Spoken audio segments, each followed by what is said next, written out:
Hey everybody, how y'all doing? Welcome to the Indomitable Spirit podcast number 3. Just finished recording with my boy Shane Hanner.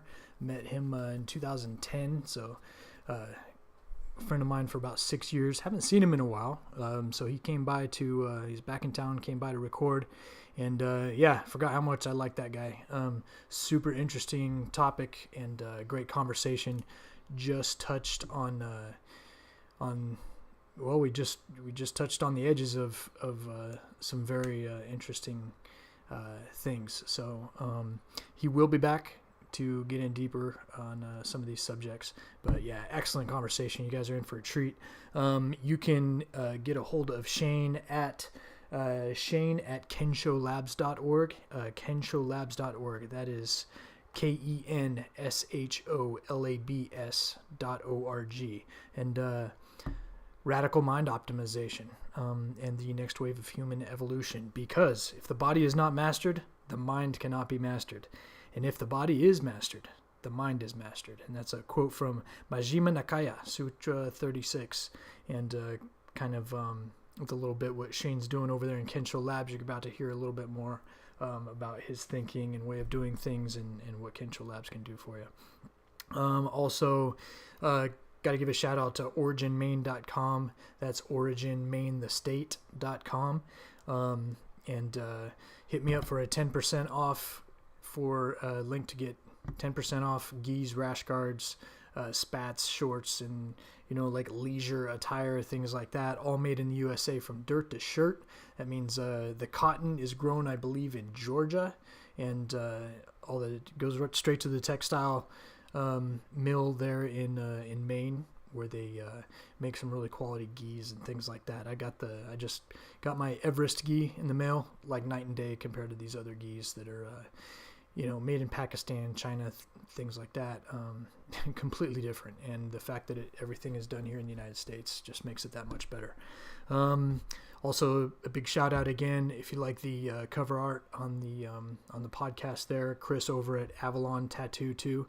So you can hit him up at avalontattoo2.com or at avalon_tattoo on Instagram there, and that's Chris at Avalon2Tattoo. So great work, things like that. So I've been listening to a lot of the feedback. If you haven't left any feedback, definitely leave feedback, because I do read everything, and I make changes. So I just went through all of our sponsors right there instead of taking 6 minutes like I did last time. Sorry about that. So we're done with that, and that's a good intro. So about to leave you with Shane and I and a great conversation on a new way of doing things. So hope you enjoy. Again, leave some feedback, rate me, put me in 5 stars wherever you're listening to this. Please give me some stars, subscribe, and give us some feedback. I'm not going to erase anything, don't be a punk, but if you got some constructive criticism, I'll definitely make some changes and get some things up on here that you may want to hear about. Also, you want to hear about a certain topic, let's talk about it. Just let me know. All right, enjoy. All right, so let's get this party started. I think that's my opening tagline, it seems to be. But with me today is my boy Shane Hanner, the good-looking feller here with the hat on, camouflage hat. But we met back at San Diego State when did you start there? 2010. 2010. That's when the Veterans House first opened, right? Yeah, this is the very first resident of the the SDSU Vet House. Back when there was very lenient restrictions that have definitely been increased. But today we're going to talk about discipline in the mind and body for spiritual evolution, and whatever kind of we flow into aside from that. So I guess we'll start off with a little bio. Shane, go ahead and tell everybody about yourself, what you've been doing, where you come from, all that. Yeah, I originally came out here to San Diego in 2004. I joined the Navy, and spent 4 years in the military there and got out. Did my service and went to San Diego State. That's where Nathaniel and I met, and got my undergraduate there, and then went to grad school and got my master's in Homeland Security. Wanted to find work in the FBI or the DEA or something cool where I could kick in some doors or something, and couldn't find anything at the time because the economy was still pretty shitty. And so I had some experience kind of messing with some cybersecurity stuff and some computer stuff in the Homeland Security program because I was getting pretty big there. And so I started applying to a lot of different jobs that I had no business applying to in cybersecurity, and stumbled onto a program where they train veterans. It was actually a DARPA program, Defense Advanced Research Projects Agency, and that program trains veterans in IT stuff. And so I did that program up in Palo Alto, and once I got out of that, I got picked up at Cisco, which is, if anybody isn't familiar, Cisco is like the largest IT company in the world. Like, they run shit in IT. Like, if you want to be in IT, that's the company you work for. And I got picked up for them. I had no business getting hired. And they trained me even further. So I got put into another program there, another veterans program. And ever since then, I've been working in IT as a systems engineer. And yeah, now I'm starting to kind of branch out and do some other stuff. And I think that's kind of the stuff we're going to talk about today. Yeah, So I'll save that. Yeah, outstanding, man. You said you wanted to go kick indoors. What did you do in the Navy? Well, I started off with the Seabees, and then I went to EOD school right before I got out, and spent a little time there.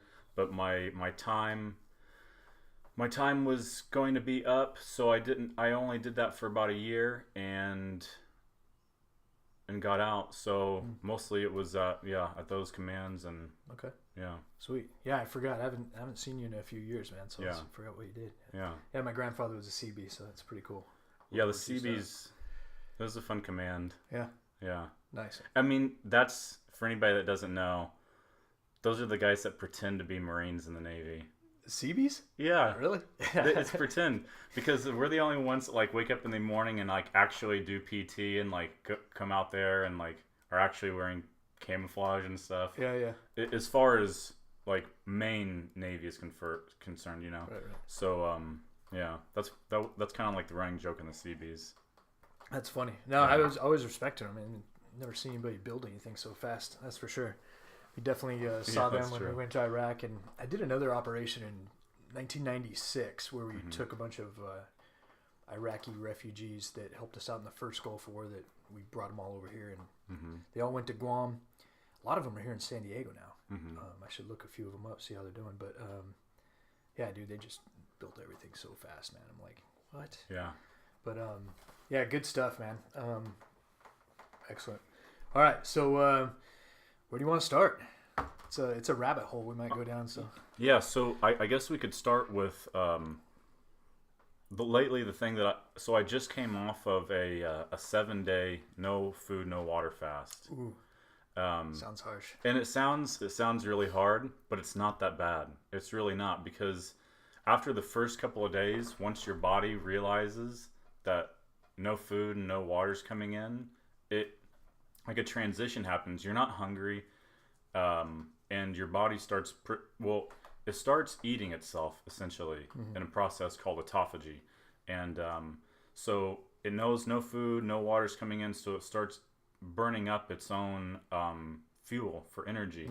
And what autophagy essentially means is the body is eating itself in the form of all non-essentials. So things like your body's fat, damaged cells in the body, like damaged parts of the immune system, or viruses, bacteria, parasites. It starts eating all of that stuff for energy. And it's a great way to lose weight, for one thing, but it's also, in my opinion, and research is really starting to show that it's the most healing thing for the body too, because the body, all of a sudden, when it doesn't having to digest a bunch of bullshit all day long, because 70 to 80% of your immune system is in the gut. So when you stop feeding yourself, your body all of a sudden is like, oh, okay, we can start fixing some stuff now. And so all of that processes of the immune system and all that energy that's sent to digesting all of that food and taking all those nutrients and putting them places in the body now can be spent fixing things in the body that's been ignored for a lifetime, essentially. And a lot of people will experience things like all of a sudden they'll have new pains in places that they had old injuries, or bruises will come up. I had like a huge bruise on my back come up, and it's just toxins coming out of the body. Really? Yeah. That's interesting. And but this is the first time I did the no water thing. Mm-hmm. Yeah, and that's the surprising part. And that one is a little bit like, you don't hear a lot about that, but there's actually there's not as much research on no water as there is no food. But like, I've done a lot of water fasts, only water, and those aren't too bad. But there's pretty much a rule of thumb that for every 1 day that you dry fast with no food or water, is equal to 3 days of water fasting. So I did. Well, it ended up being about 6.5 days. I ended up having to break it because my body was starting to be like, okay, like, this is it. Have you done shorter ones before this? Yeah, I've done. So right now, every day I'll do. I have a 2-hour eating and drinking window. So I'll dry fast all day long and all night, unless I do a hard workout. Then I'll drink a little bit of water, but even then it's restricted. So my body's pretty used to dry fasting, and I've done a couple like 2 days, but that was the longest. Yeah. Wow. Yeah. So this is the first I've heard about kind of dehydrating yourself. I mean, everybody always talks about, if you have anything, it's water. You need the water. Right. And it's not good to be chronically dehydrated. Like, that's not what I'm talking about. Like, if you're just drinking Monster Energy and coffee all day long and you're not getting water day after day after day, that's bad. You should still be hydrated every day, but it's good to take a break from that stuff. And honestly, people drink too much water. Like, you're constantly pushing out all the potassium, sodium, and all these electrolytes in the body when you're just chugging water. Really, what people should be focusing more on is eating high water content foods, because then the water is slowly released in the body, and it's more efficient for the body. So, and when you stop eating and drinking completely, like, amazing things happen. Your mind, all of a sudden, once you get past that little hump where your insulin levels like become normal and all of these things, your mind becomes so sharp and so clear, because your body is in survival mode essentially. It's thinking your body doesn't know that you're doing a diet or a fast. Your body just knows no food, no water has come in for a while. So we need to get sharp, We're in hunt mode. You become very primal, and you can feel it. So I love it. Yeah, and this is how we evolved. This is how we evolved. It's only up until the last few hundred years where humans weren't doing this for tens of thousands of years. Yeah, cavemen didn't have breakfast, lunch, and dinner. Right. Like, that's totally a new modern creation. So. And that's the whole science behind the paleo, right? That's exactly right. That's the whole idea behind being in ketosis. So, exactly. That's how primal man lived, and primal man women, they may have gone a few days at a time without having food. They probably had some water, and they probably ate some berries and nuts here and there, but for the most part, like, big kills were not all of the time, and there wasn't food everywhere, and they ate a big variety of food. So that's the other important thing. What's an example of high water content foods? Or what are many examples, I guess? So when I broke the fast, I pretty much ate an entire watermelon. Wow. And I used to be against eating fruit because I was like, oh, it's full of sugar and I'm going to spike my insulin, all this stuff. But if you're fasting a lot, you're equalizing your blood sugar levels so much that one meal where you're eating a bunch of fruit and stuff like that isn't going to make a big difference. But other high water content foods that I'll eat a lot of are celery, apples and oranges and stuff like that, and they all have kind of the same texture, right? Yeah. But a ton of leafy greens. Like, I'll eat a ton of leafy greens. Terry Walls, she's a doctor that reversed her multiple sclerosis through diet pretty much alone. She did exercise and other things like that, but the way she reversed her diet, or her MS through diet, was she did a lot of research to discover what the main requirements are for our mitochondria to function. Our mitochondria are the energy system in our body. It's what creates ATP. So when you work ATP out, is Andrew something. I forget how to pronounce Okay, actually. what is it? What is ATP? ATP is, so I was going to say, when you're in the gym and you're working out really hard, let's say you do like some heavy squats or something, you're burning up ATP. That's what you're using for energy. And the reason why you need to wait a few minutes before you do it again is so your body can restore its ATP stores. So it happens rapidly, like it happens pretty rapidly, but you know, the more sets you do, the slower it happens. right. So that's why mitochondrial function is important for ATP. So your mitochondria is the energy system of the body. That's what's creating ATP, and that mitochondria has certain requirements, nutritional requirements, and so like Dr. Terry Walls, and a lot of doctors would agree that all disease is essentially a dysfunction of the mitochondria.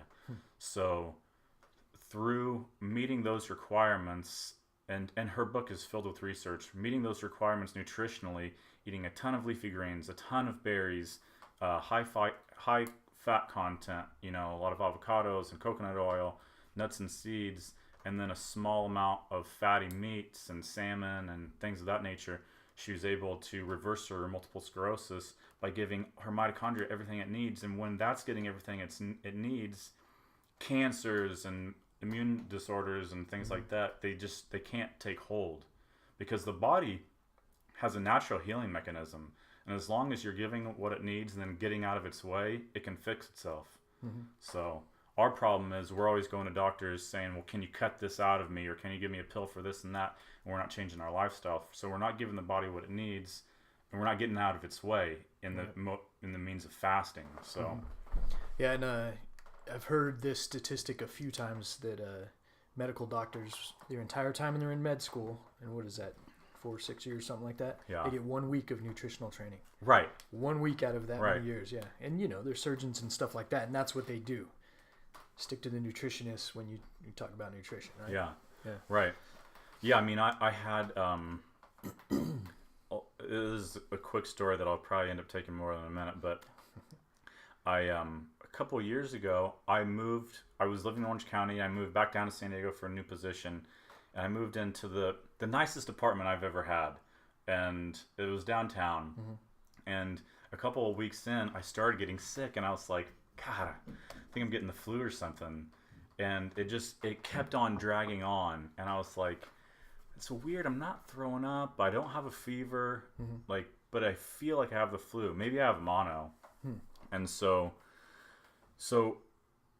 I go to get tested for mono. It comes back negative and all this stuff, and it keeps going on and on to the point where I had to tell work, hey, something's going on with me. I have to take some time off.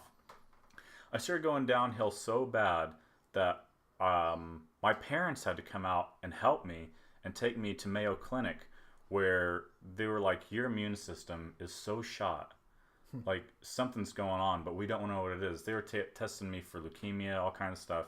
I mean, I was like 140 pounds. Really? Like, I lost everything. Wow. I could barely move, and I could barely walk for more than like 100 yards without starting to pass out. What happened was, the place I was living in was filled with mold. And I didn't know. It was in the walls or something, and it was extremely toxic, and I felt like I was dying most of the time. But in that process, I learned that Western doctors don't know anything. If there's not a way to cut it out or give you a pill, they really don't know what to do with you. If there's not a label that they can put on the disease too. And a lot of health issues are multiple systems acting up. You have gut issues, and that's affecting your brain, so you have depression, so it kind of like can spiral into a lot of things. But I really learned that they didn't know anything about nutrition, because I would go in there and I would kind of like, I wouldn't talk about all of this stuff like we are, but I would kind of like ask some intelligent questions, and they didn't even know how to respond to things. And the advice that they would give me on nutrition is from like 20 years ago, at least 10 years ago. They would basically give me your standard: eat some carbs and pasta and yeah. and you're like, The old carbs. what high are you carb talking diet. about? Like, where have you been? Are you not on the internet? Like, Yeah. No, it's ridiculous. It's the word that comes to mind. This sucks, but tragic. It's tragic. Look at America's their status of their health, just Right. in general. It's absolutely deplorable. I mean, obesity and all this stuff, and chronic disease and everything. And most people, they don't, our generation is better about finding information and learning the truth about what they should be doing. I mean, for God's sakes, it takes 10 minutes to hop online and read some peer-reviewed journals on what's going on. Absolutely. But, our parents, they still don't know any better. And especially our parents' if they're still alive, they just, I remember my dad, when he took me to the doctor, he was like, we'll get it figured out now. Like Mayo Clinic, that's the bee's knees of medicine in the United States, And I remember when we came out of there and they still didn't know what was wrong with me because they didn't know, they're not thinking of mold. Mm-hmm. He was so like distraught because he was like, I can't believe, they didn't know anything. They didn't have any answers. And it kind of like destroyed his image of holding these Western doctors on such high regard. And I'm not saying that there aren't a lot of amazing doctors out there. There are, but kind of your typical. Well, just the industry in itself, I think it is going through a sea change right now because you got people like Dr. Rhonda Patrick, who I've heard you mention before, and Terry Walls, who I haven't heard of, but seems along the same lines. But they're starting to. Become famous, out. I guess. Right. Yeah, I mean, they're really becoming spokespeople for, this new way of thinking, which is actually the old way of always thinking, Until, Rhonda Patrick is a great one. Right. And you were talking about how, your body already has all this energy that allows you to go through a week of no water and no food. And Rhonda Patrick described it as your body has, like, it's full of granola bars all over your body. Yeah, it's like that. If you have the energy there, you don't need to put more in. And talking about sugar and carbs and how your body is always going to use the sugar and carbs before it uses the fat. Right. 100% of the time. Yeah. And to cut out the sugar and carbs, your body starts to use the fat, the granola bars, the stuff you were talking about before, and get the toxins out and all the above. Yep. Right. And your body still needs a little bit of glycogen in the form of sugars. But your liver produces the exact amount that you need. You don't need glycogen from outside sources. Now I was a big fan of the ketogenic diet, but now I'm kind of getting off that a little bit and eating fruit again and everything because honestly, it's ridiculous to say not to eat any fruit. We're definitely designed to eat fruit.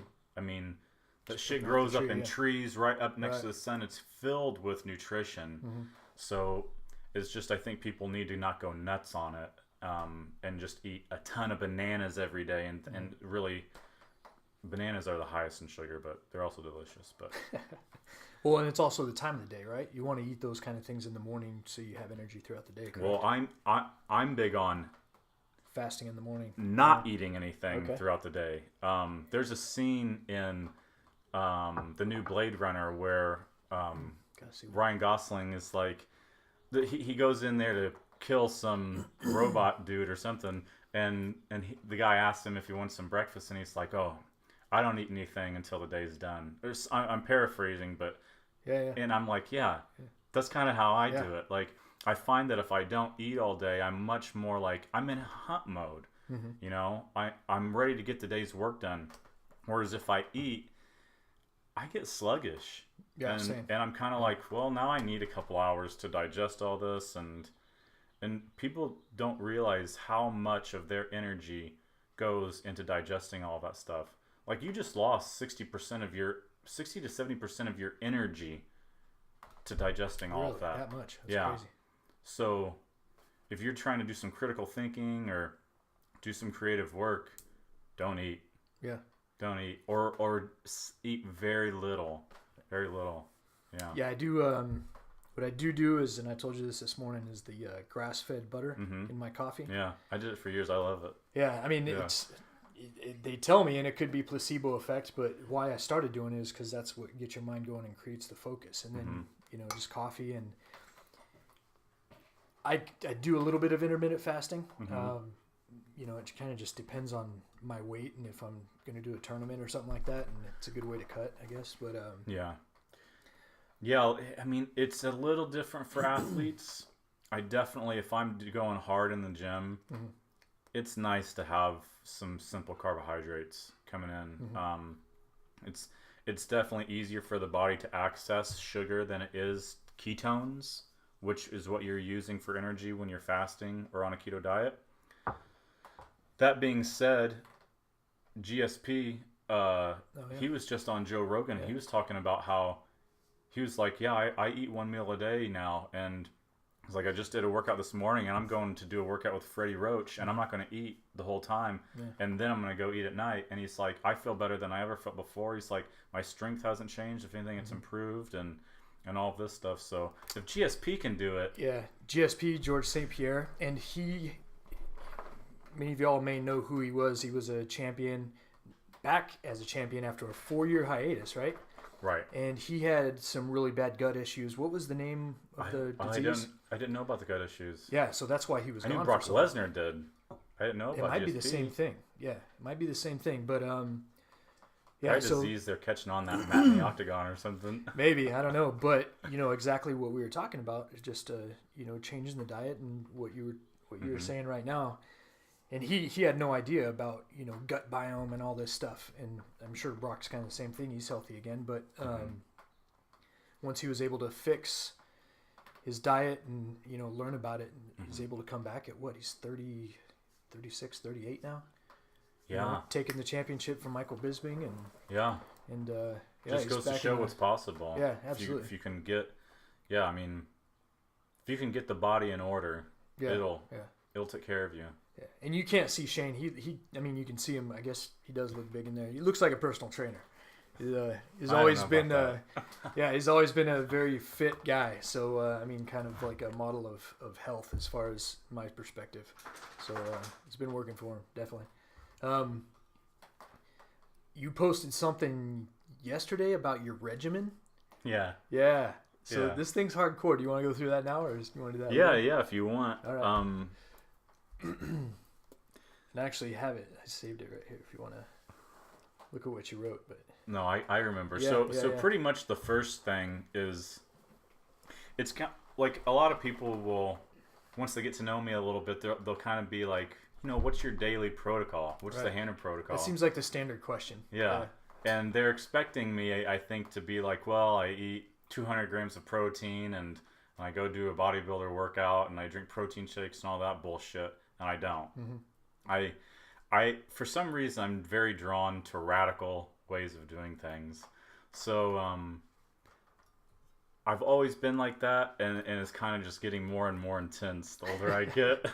Hey, that's cool. And so the protocol that I pretty much, and it's definitely not for everybody, and a lot of people are really gonna be like, ooh, that doesn't sound good to me.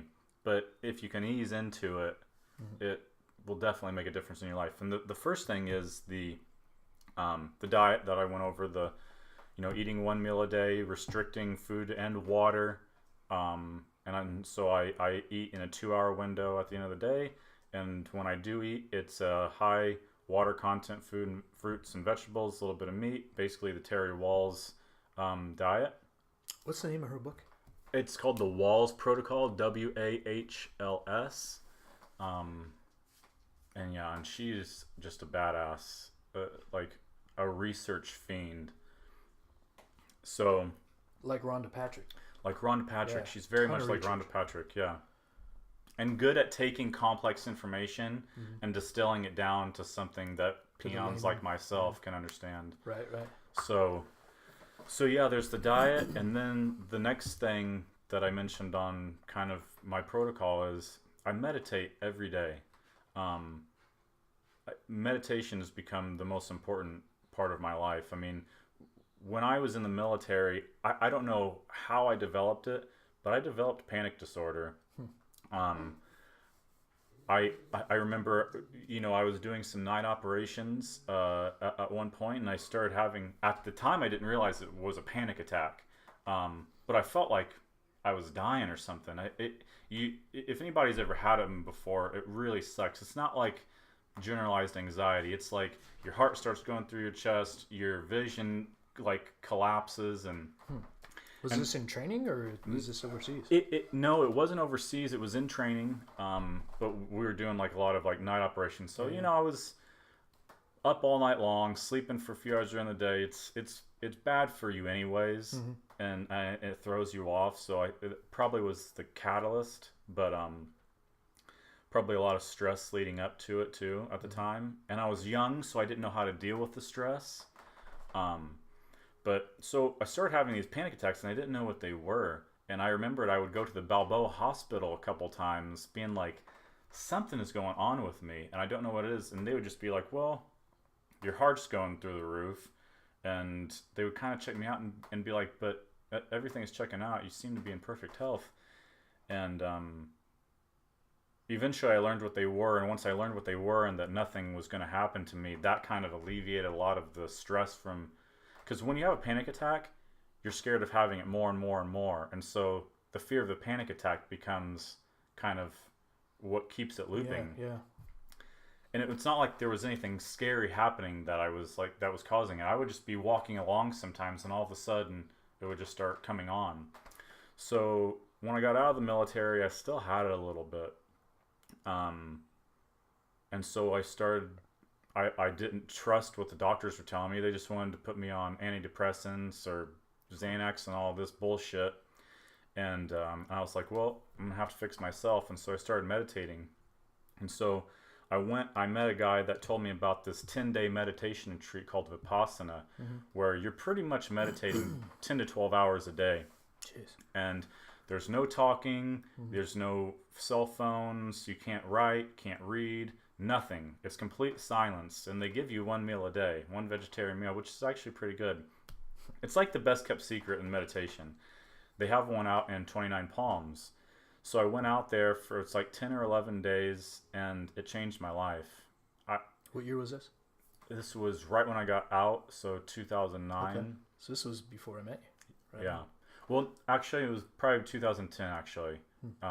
Yeah. And so that was kind of my initial, that was the first time I really truly experienced meditating. Because a lot of people, they're like, they read an article and they're like, okay, I'm going to meditate today. And they sit down for 30 minutes. They're pretty much sitting and thinking for 30 minutes. I think you're giving too much credit. Well, okay, 10 minutes. Yeah. They're pretty much just sitting and thinking. And there's nothing wrong with that because you got to start somewhere. But that's not really meditating. That's not to say that meditation is the absence of thoughts either, but the goal of meditation is to be able to recognize thoughts and not become identified with them. So to be able to rest in equanimity in just basic awareness and see thoughts up and arise and not being identified with them creates this space where it just creates a lot of freedom in your own mind. And so that helped me to start to have control over my mind. So when these feelings of panic or anxiety would come up, I wasn't identified with them. I would look at them as objectively and just, kind of like interesting. Let's watch that feeling arise and see what happens.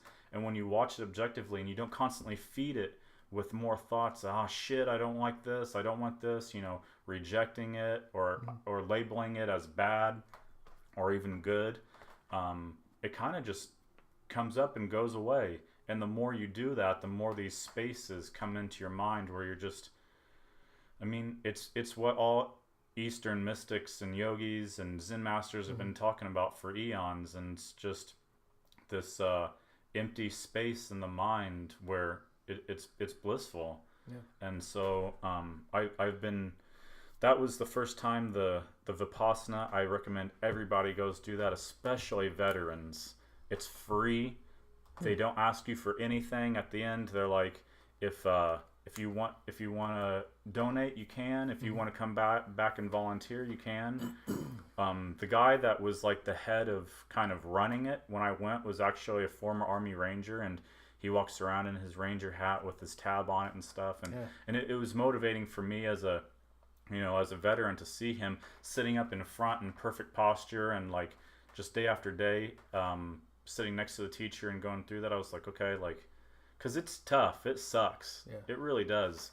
But once you get through that, it's like, it's kind of like you just went through some intense training in the military. Like, you're very proud that you went through it because it's difficult, but it's a new kind of difficult thing because you're dealing with your own mind now. Instead of the challenge being overcoming some physical thing or some enemy, like you're conquering yourself, and that's the most difficult thing that we can do. And so, yeah, I recommend it to everybody. Which is the topic of the show. Right. Yeah. So that was what number one of the regimen. That was number two. Okay. I said meditate for 30 minutes every day. Unless you're too busy, then meditate for an hour. Okay. And this is great. Let's expand on these because these are awesome. Yeah. Yeah. And I'm. Oh yeah, fasting was number one, right on. I love talking about meditation, but that's definitely, man, we could do a just a podcast on meditation. Just on that, because just explaining how to meditate.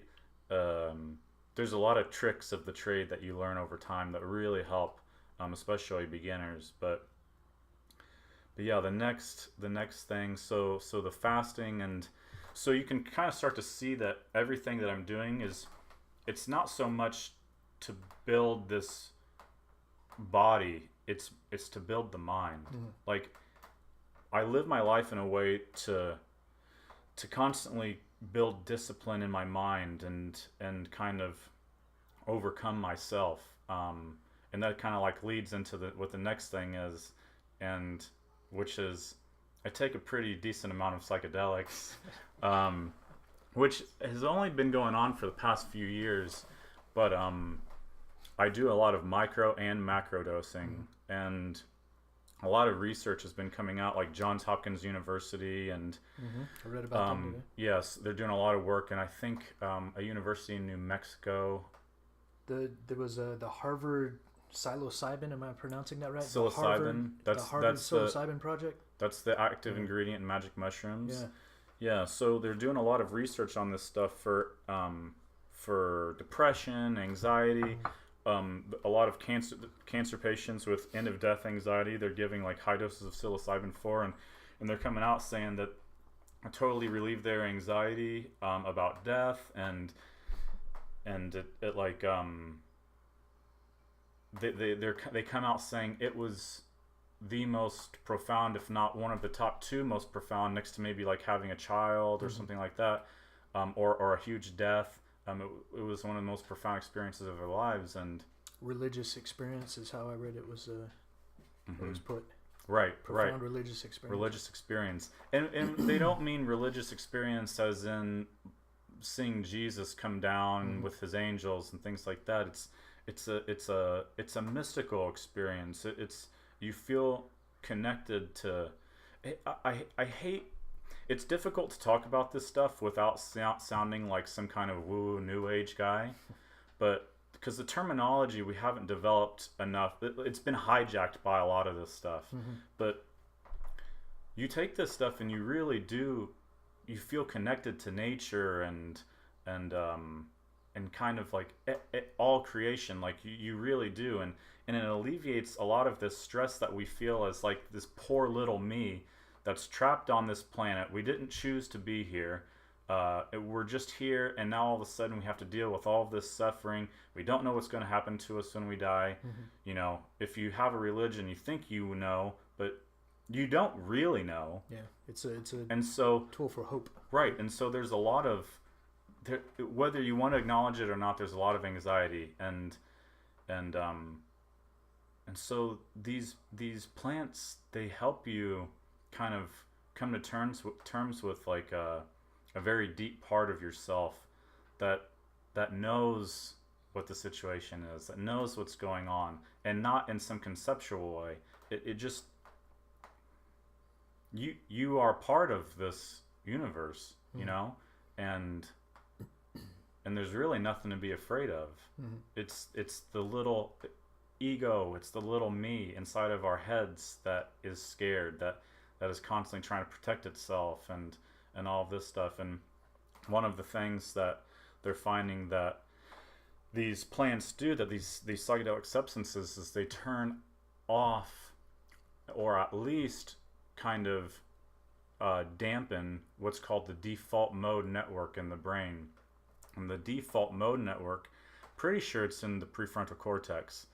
The default mode network is that's where the I feeling comes from. The ego kind of, and we need an ego. We need this I feeling kind of to interact with the world. You know, we live in a dualistic world where there's me here and there's you there, outside of us, right?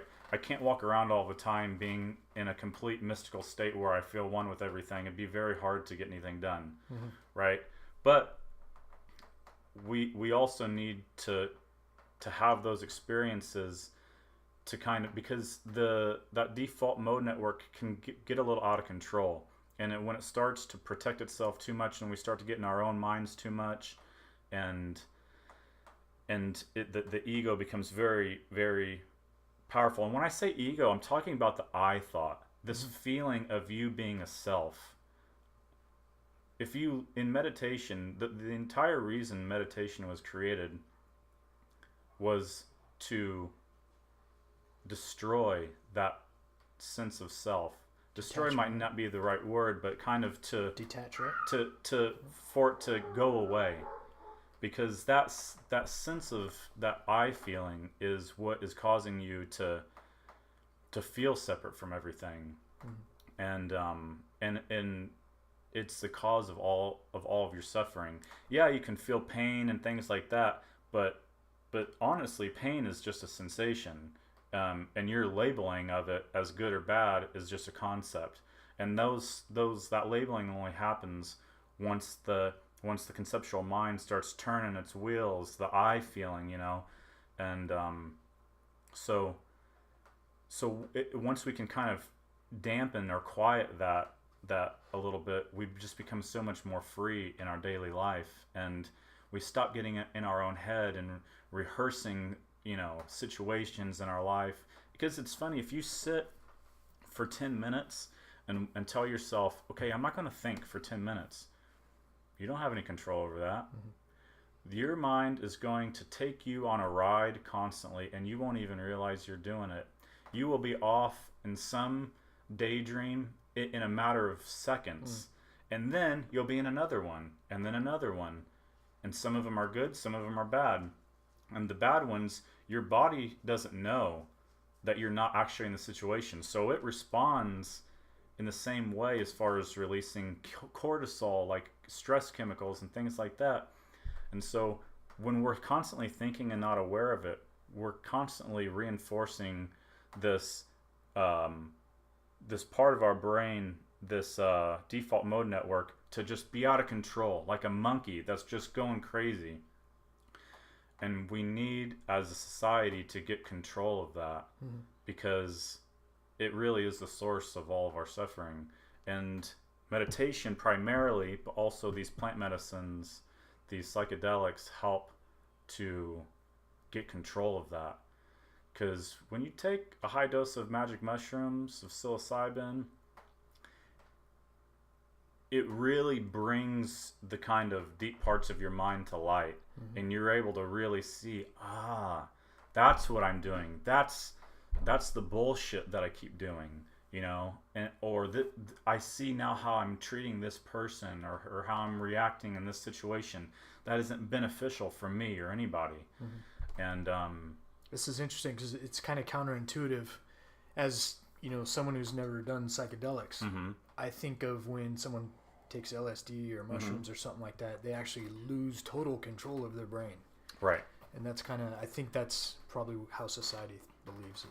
Right. I was talking to this about my friend yesterday, and we were kind of talking about the difference between mushrooms and weed. And on marijuana, because the reason we were talking about this was he had taken some mushrooms, and he was talking about how he was watching some fish jump out of the water down at the beach, and all of a sudden he watches a lot of nature documentaries, and he was like, all of a sudden I wasn't just watching the fish jump out, but I was actually able to see how they were interplaying with the fish underneath the water, and how that was connected to the whole ecosystem under the water, and the water moving and this and that. And he's like, I know all of this stuff from watching it on all these documentaries and stuff, and all these interests that I have. But when I was on the mushrooms, all of this stuff was coming together, and it's not like I was having to think about it to know it. I just was knowing it. And it's because of what these substances do with our brain. They're able to create, it's a process called neurogenesis, which is essentially creating new brain cells and new connections in the brain. So disparate parts of the brain that normally aren't talking to each other in normal day-to-day life, all of a sudden there's a lot of east-west traffic going on instead of just north-south all the time. And so these parts of the mind, of the brain, are talking in new ways, and now new connections are made. And so that's why, you know, like Steve Jobs was a huge fan of LSD and a lot of these Silicon Valley people, because taking these substances, even the small doses, helps with creativity, because it helps you make connections that normally you weren't making before. So I forget where I was even going with that, but Well, it was. oh, I was going to talk about marijuana. Oh, okay. Because marijuana, I find, yeah, you get can be creative on it sometimes and this and that, but there's a fogginess to it too, I find. But because you were mentioning how you feel like people that take psychedelics, you kind of like go out of your mind. But I found the opposite is true on psychedelics, that I'm actually more, like my senses are heightened.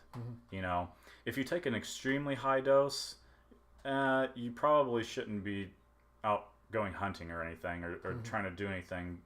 You're definitely going to be in your own mind, but you're going to be kind of like digging into the subconscious a lot, which has huge benefits.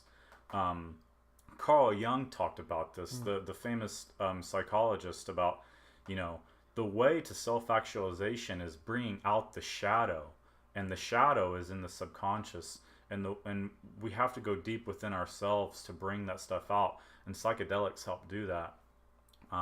So yeah, you're definitely not, it's not this state of mind where you're kind of like crazy, like out of control, the way, you know, the whole the Nixon administration, the war on drugs has stigmatized these, I call them medicines, but these plants, these substances, in a way that people assume that they put them on the same thing as like heroin, PCP or heroin, and it's a complete, they shouldn't be called drugs, because they're for one thing, they're natural.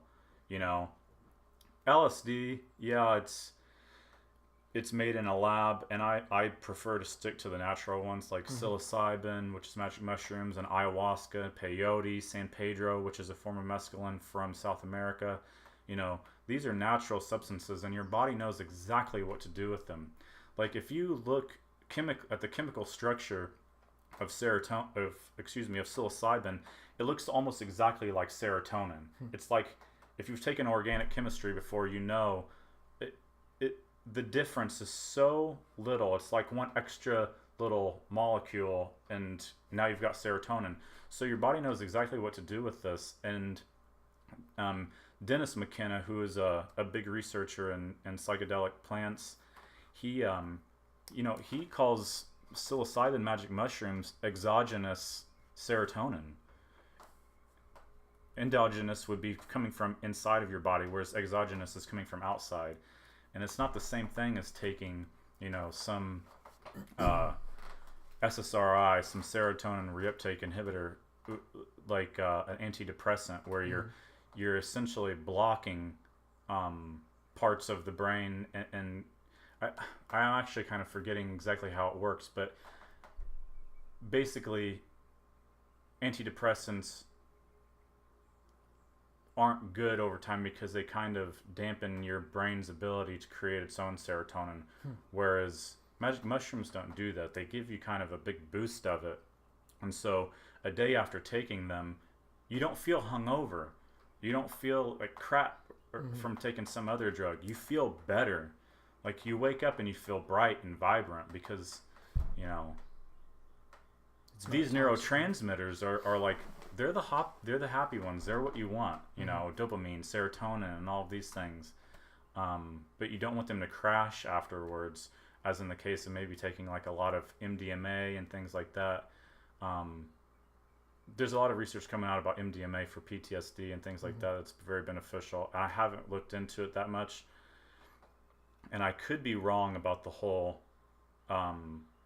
it throwing off your serotonin levels, because I haven't seen the research on it, but I'm pretty sure that's how it works. Yeah, and people talk about the Suicide Tuesdays. Right. Right. You know, the weekend after taking MDMA, by the time Tuesday comes around, you're just feeling depressed. And I feel like that's because a lot of what people are taking is also loaded with a lot of other crap. Absolutely. If you took pure MDMA, it probably wouldn't be that bad. But yeah, so magic mushrooms, psilocybin definitely don't work like that, and on these other plants too, like ayahuasca. And ayahuasca's, for any veteran that has, you know, anxiety or panic disorder, PTSD, I'm just going to say I highly recommend doing it. Yeah, I've been hearing a lot about ayahuasca lately. Yeah. Just in the past couple months. It seems like it's popping up everywhere. Yeah.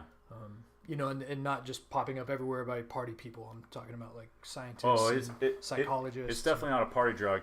Any kid that gets a hold of ayahuasca and tries to do it to have a good time won't do that again, because it's definitely not something that you go have a good time on. It's work. Like, you're going in to do work, and you need to go in with that mindset when you take it, because it's going to be difficult. You're gonna face a lot of your demons. You're gonna face a lot of fears, and it's not gonna be. Ayahuasca is not gentle, but every person I've ever talked to that's ever done it has been like, that was very difficult. It was very hard, but I'm so happy that I did it. I'm so happy that I did it. It frees you of a lot of these. These prisons that we build in our own minds that we don't realize that we've built.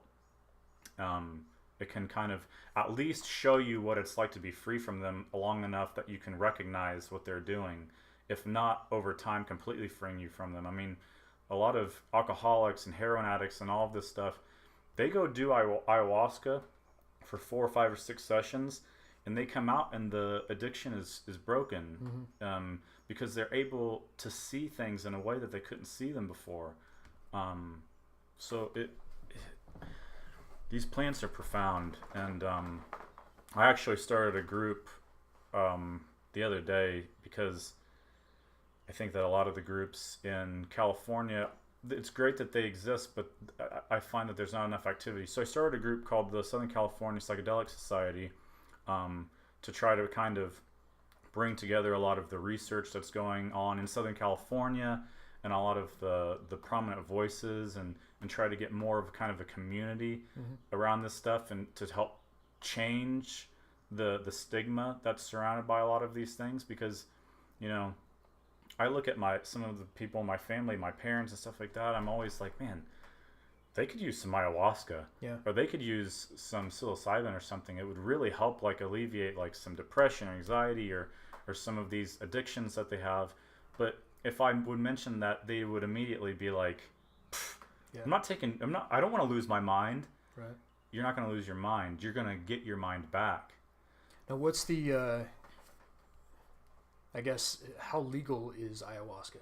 I know certain stages. Like, you can have plants all you want. Yeah, that's a good thing to mention. Yeah, it's definitely still illegal. And you have to go to South America to do it. I mean, you can go to Mexico to do it these days. But there is a church called the Santo Daime Church, which is a Brazilian church, and it's not a church of any one denomination of any faith. It's kind of like, it's just, I would almost call it a generalized spirituality. And you basically go there and you drink ayahuasca, and they play music, and kind of you kind of just go crazy in the experience. And so that's legal, completely legal up in Oregon. And I know that they do hold some ceremonies in California from time to time. I think that they do anyway. I'm actually not sure on the legality of that. But I've heard about that. Rogan was talking about that church. right. So there's Santa Daime in L.A. Okay. Right. So you can do that, and then there's a lot of you can do like psilocybin, magic mushroom psilocybin assisted therapy with. There are some therapists that can legally do it now.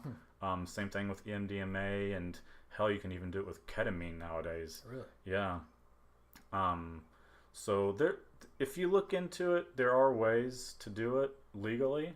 But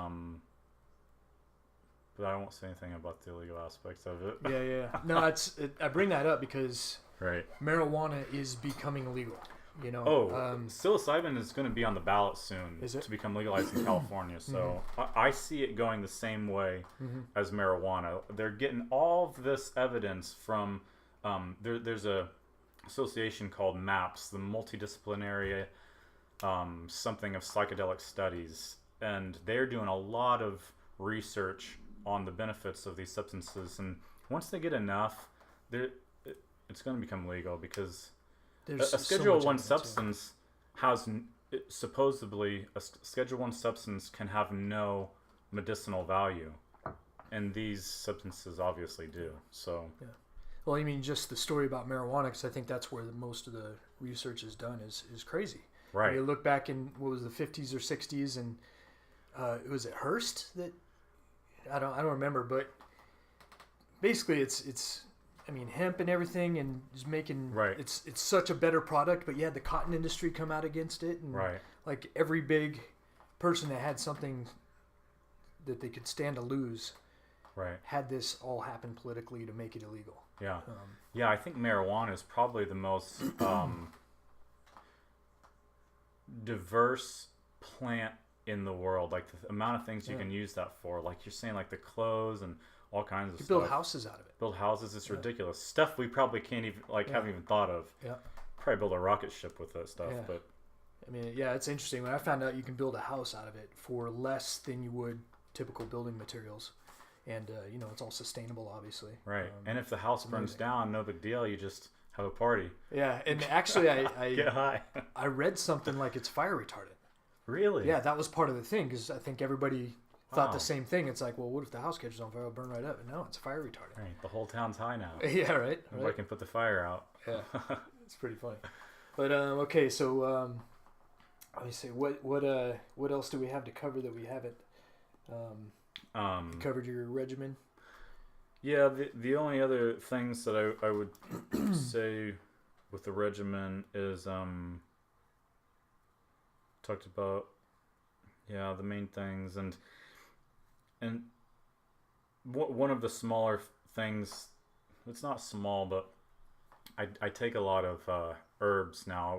When I got sick, I thought that I had, for a while I thought I had Lyme disease or something. This is with your apartment? Yeah. I thought I had Lyme disease, so I started looking into everything, and I stumbled onto this herbalist. He's a doctor named Stephen Buhner, who's essentially curing people of Lyme and other serious chronic illnesses with herbs. And I was kind of blown away. I was like, I see this stuff in the grocery store and these little tincture bottles and stuff, and I'm like, whatever. I had no idea how powerful they really were. The secret is in the dose. If you take just a couple drops of something, it's not going to do shit.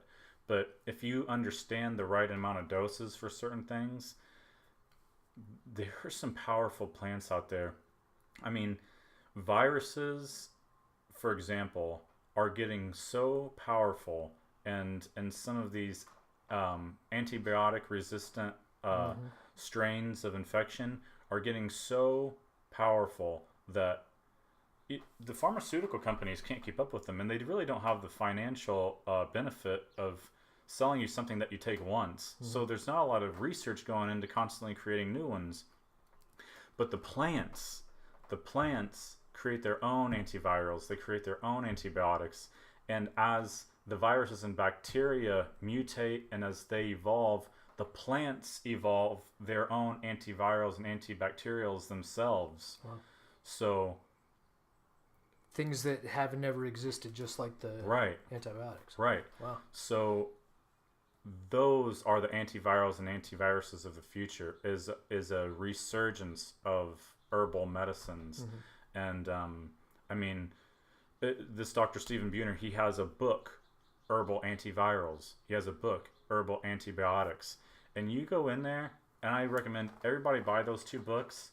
Understand each of the different plants, because not a ton of them. It's like there's like a couple dozen in each of the book. Understand what each one does, and then the next time that some crazy flu outbreak or some crazy bacteria is kind of going around, you know what to take, and you know how much to take, because it makes a huge difference, and it makes a difference in the immune system. When Ebola was going around, there were people that were pretty much immune to Ebola, because their immune systems were so strong. People don't realize the immune system is everything, and if your immune system is strong, you have it's survival of the fittest when this shit hits the fan. People don't want to hear about it, but a lot of these, there could be epidemics, because these viruses and bacteria are getting stronger and stronger, and if your immune system is weak, they can wipe you out. Like, people die from the flu, especially strong strains of the flu, and if your immune system is weak, it just can't fight it off. So the immune system is everything. That's why it's important to fast, to clean out the body. It's important to eat a diet that feeds the mitochondria, because the mitochondria keep the immune system strong. And it's important to take, to constantly be on these plants like ashwagandha, astragalus, and a lot of these immune modulating, immune boosting plants to keep the body strong. So when a lot of these diseases too come, you're ready for anything. You're ready for war. You're ready to go. Your body is strong, and it can fight this stuff off. And then because your body's strong, now you can actually help others. Now you can actually be a benefit to others, and to help them when this stuff happens. And just in daily life, I mean, man, if you have kids, you're working full-time job, getting sick, getting the flu and things like that, it can really halt your life. The whole family gets sick. Right, the whole family gets sick, and if your kid has to go to the hospital and things like that, like, it's definitely something people should pay more attention to. And so that's my 2-minute spiel on herbs. But if you think that flu vaccine's working, even the doctors that give you that will say it's only 10 to 30%. Right, and it definitely affects your immune system's ability to fight off future ones. Like, I don't remember the last time I took a flu shot. I don't get them. Some people, you can find anything to back up a claim on the internet these days. You really can. I can tell you eating your own shit is good for you, and probably find some kind of websites that are saying that it is. But in reality, we weren't designed to take flu vaccines that were filled with all kinds of heavy metals and all kinds of crazy stuff. Aluminum, mercury. Right. Yep. Which affects your immune system, because guess what? Your immune system, the mitochondria in your body, need potassium. They need, all of these minerals. And guess what those minerals look exactly like? Heavy metals. So now your mitochondria, these cells in your body, are taking in these heavy metals. It's destroying the cells. So now you have all these weakened cells that are just sitting there not doing anything, but they're creating all this damage and toxicity in the body. And now your whole body just starts getting messed up. The immune system is able to function properly, and that's how disease manifests. So cancer and all kinds of stuff. Talk about a whole new podcast. So, that's something I definitely want to tackle on here at a later date, obviously. But vaccines and things like that. Like, we haven't vaccinated our daughter. She's that's awesome. 19 months old, and I don't know what we're gonna do about school, because in California, they require, That's a tough one, man. I would be interested to hear what you figure out with that, because there's vaccine-friendly doctors. Her older brother does have autism, and we think it is caused by the MMR vaccine. Wow. I've heard that before. Yeah, it's. We were watching a few documentaries. Some are better than others, but we were learning about these documentaries, and we pulled up his shot record. And sure enough, if you follow the date line, wow, it's like bam, right there. What was it? Right around 2 years of age. I can't remember exactly, but wow. And I wasn't around then, so I can't speak from experience. But this is how Jen, Aiden's brother or mother, kind of explained it. So yeah, interesting. We're gonna definitely get on that topic too, but I think we have hit an hour already. I knew this was gonna happen. Sorry, I'm so long-winded. No, this is packed with information. I bet you people are gonna love this one. And we'll have to have you back again and maybe break down like certain things that we talked about today. Right. Yeah, that was definitely a hodgepodge. Yeah. I apologize for being so all over the place. No. This is a great introduction and a lot of information on where people can go and read about these things further. You started a company. Let's talk about that a little bit. Yeah, I'll try to make that quick. I started a company called Kinsho Labs. Kinsho in Japanese, in Zen Buddhism, essentially means awakening, the first moment of enlightenment. And so in Zen Buddhism, the first goal is to have this Kinsho experience, this awakening experience, the realization of ultimate reality, a realization of the illusion of the self.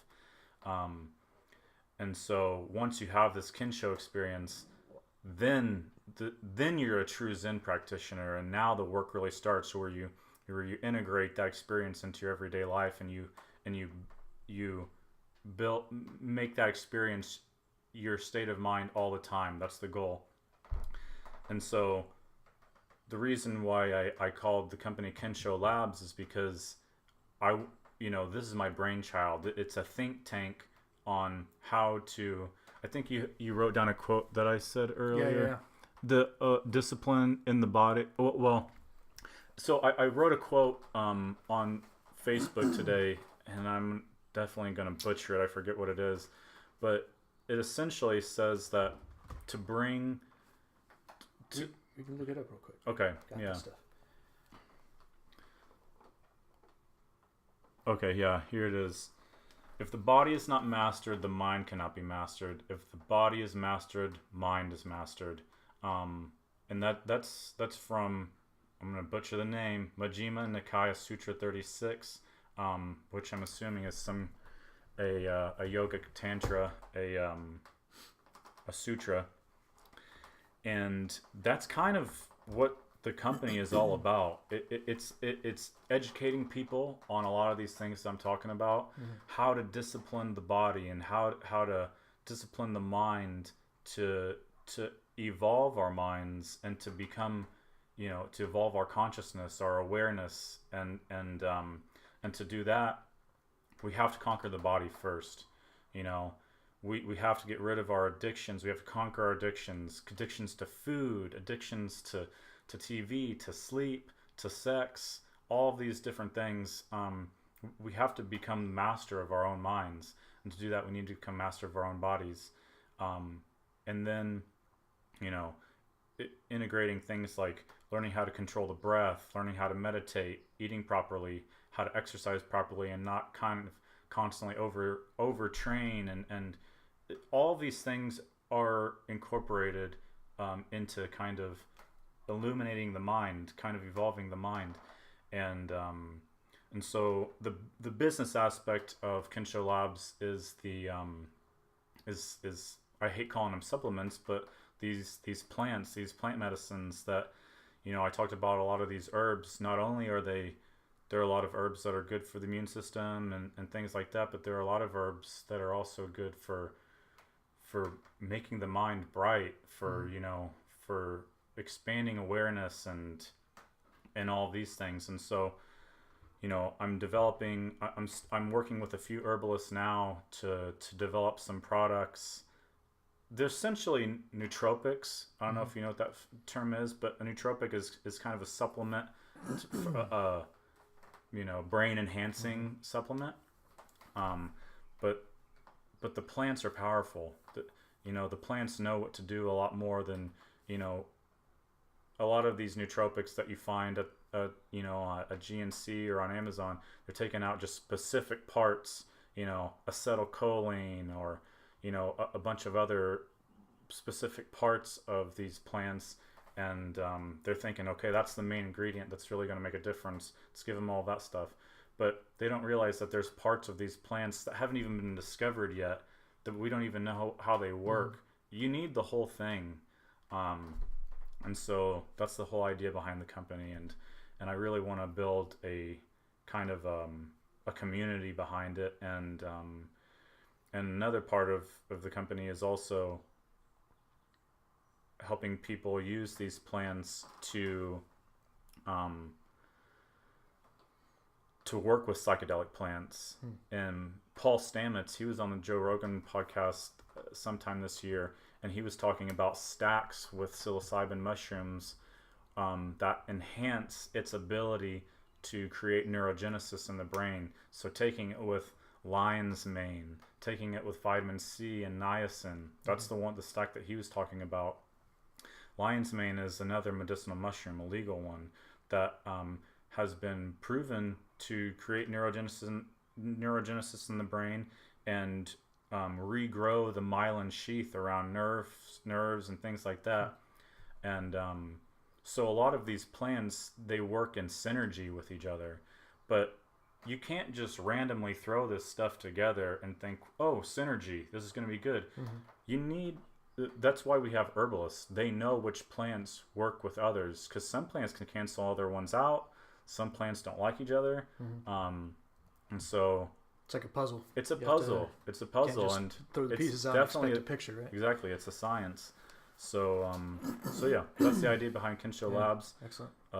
You can check it out at kinsholabs.org, KENSHOLABS.org. And I'll put the link on the the website's still being developed a little bit, but it's all right. It's new. It still looks clean. Yeah. Content's coming up, and and definitely we'll put Shane's contact information on. Where would you want people to contact you at? Facebook or Facebook works. You can contact me at shane@kinsholabs.org as well. Okay. And I also just had my first podcast the other day, so I will have a podcast up on YouTube and iTunes soon. It's the Awakened Mind podcast. And this is your own podcast? Nice. I Yeah. like it. Okay. The Awakened Mind. I'll definitely plug that. Yeah. Very cool. Yeah.